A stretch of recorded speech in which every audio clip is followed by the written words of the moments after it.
The Order of Daedalians has a long and proud history. Like you, we are committed to preserving its legacy and ensuring that its mission of service to nation continues long into the future.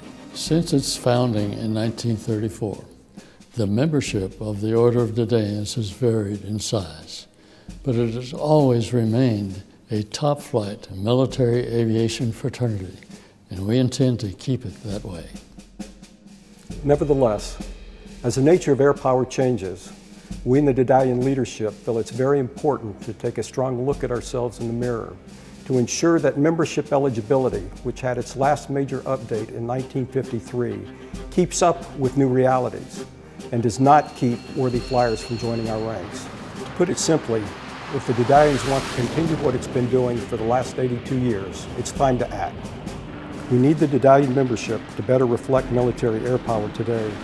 To be specific, we want to broaden the eligibility pool of serving members at a time of decreased pilot production and growth of other air power capabilities. By acting now, we also create an opportunity for ourselves by presenting the Daedalians as a relevant organization to the serving senior leadership and to the public, both of which will allow us to advocate better for air power today and to meet our mission objectives.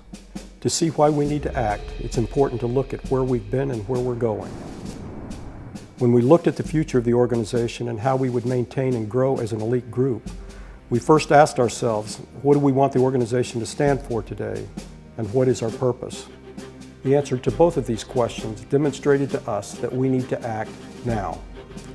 As you can see from this graph, total membership history, 1969 to 2015, we saw a steady growth in membership until the late 1980s, after which we've seen a steady decline. This next graph shows that we are losing 400 to 500 members per year, and, barring any changes now, what some of the key decisions will be as we wind down the organization. Left unchecked, this means we will close our doors somewhere around 2033. That's just 17 years away. The breakdown of services in age graphic shows that more than 65% of our members are over 65 years old, and less than 15% are under 50. Far fewer than that are active duty. In addition, despite the implementation of the new pilot initiative program, it is not leading to permanent participating members. As time passes and our World War II and Vietnam vets leave us, our overall membership numbers will decline greatly. After 25 years of continuous combat operations, this decline may be caused by generational preferences, lower pilot production rates, and a perceived lack of relevance. This membership distribution trend represents an existential threat to our organization and must be curbed. We are not meeting all member expectations, nor attracting new members, and we need to take action now to halt this trend and focus on our purpose, objectives, relevance, and marketing while ensuring the quality of our membership.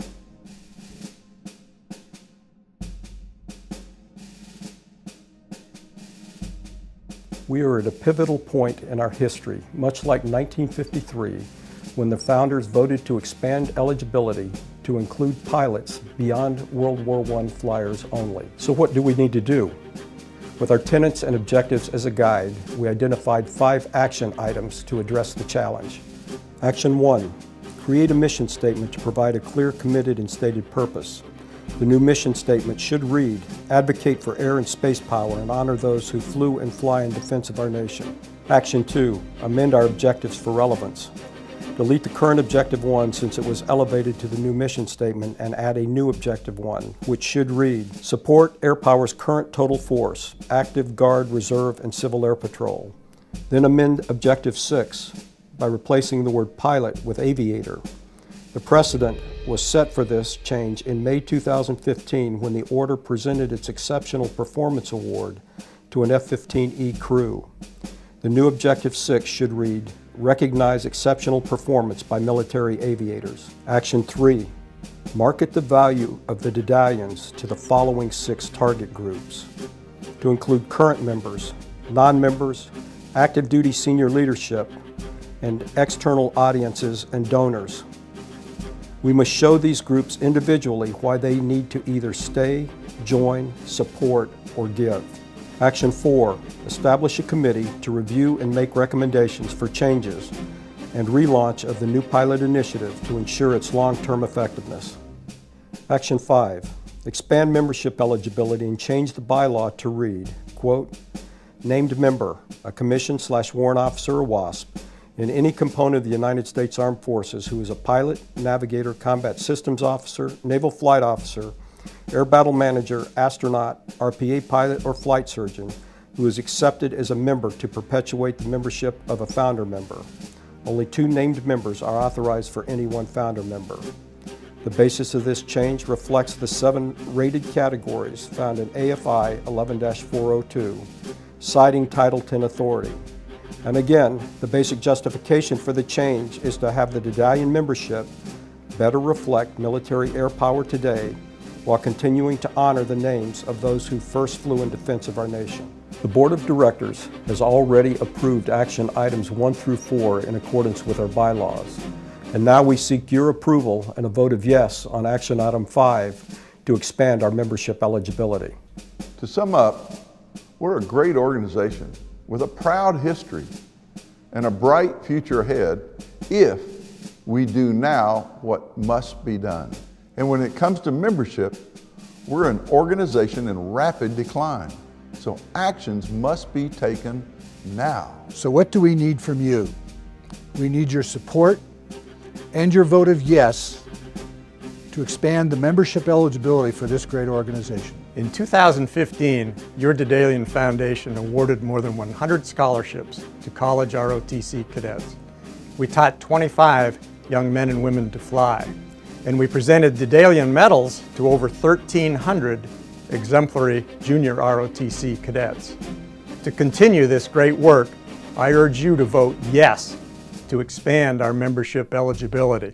Our founders made the decision to take action to perpetuate the order over 60 years ago. Our duty today is to take action to continue their efforts as stewards of this great organization. We know you are proud Daedalians, and you will do everything you can to support our nation's defense, our military services, and other aerospace activities. The Order will always honor our founding members and perpetuate their memory by naming our current members for those founders. Our founding members always had the intent to develop and support air power, and we hope to do the same. The times are changing, but the core tenets of what it means to be a Daedalian will not. We always have, and we always will, place the nation above self and remain worthy of the trust and confidence of our fellow Daedalians.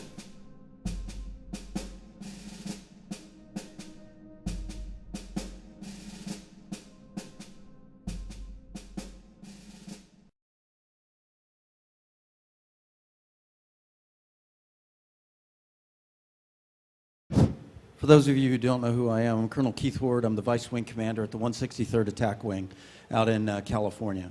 We used to fly tankers. Prior to that, we were F-4s. Now we fly Reapers. So MQ-9, remotely piloted aircraft. We converted to that about 2 years ago. In 2005, we converted from tankers to Predators. And so far, we have flown over 110,000 combat hours. We have done 365, 24/7 since 2006 without a single day off. And I can tell you one thing, as a member of the Daedalians, my wing commander is a member of the Daedalians. I've got 3 or 4 other manned aircraft pilots that have joined the Daedalians. I've got 7 18X, that's the undergraduate remotely piloted aircraft training candidates in the pipeline right now, that are going to be coming to my unit. The Air Force's goal is eventually to have 90% of the RPA pilots out there to be 18X. These are going to be individuals that will probably have never flown a manned aircraft. How do I, as a wing commander, stand as a Daedalian and look at my 18X, 19 or 90% of my force, and say, you can't join this organization because you didn't fly manned aircraft? I studied the objectives, I've studied the tenets, and I can tell you hands down, there is not a single one of those objectives or any of those tenets that our RPA pilots are not fulfilling 24/7, 365. It is the new air power. It is part of the new air power. We do missions where special ops, our joint and coalition partners will not go forward without an RPA in the stack because of the capabilities that we bring. I do have some opinions on better ways to train our RPA pilots, but that's a strategic doctrinal discussion that I probably need to have with that guy over there. But just to bring some perspective, for my flight, I wrote a talking paper over this upcoming vote. And just to give you a couple of quotes at the end of it, back in 1945, General Henry Hap Arnold on VJ Day said, "The next war may be fought by airplanes with no men in them at all. Take everything you've learned about aviation and war, throw it out of the window, and let's go to work on tomorrow's aviation. It will be different from anything the world has ever seen." And then, just recently, General Herbert Hawk Carlisle, COMAC, Commander ACC, testified before the Senate Armed Services Committee on the status of remotely piloted aircraft mission in the Air Force. Senator Cotton from Arkansas stated, "Maybe our society should pay them the respect they deserve, then honor their service and not attach any stigma to what they do, since they are keeping us safe in our beds at night." I agree with General Owens wholeheartedly, 100%. I know there are people that are going to disagree with this, but I believe 100% that the relevancy of what this organization has and to establish and continue the legacy of what our founder members had and wanted to instill for future generations comes with this vote and us allowing not just RPAs, but air battle managers, navigators, and everybody else who have flown aircraft or done aviation skills in defense of our nation. Appreciate your time.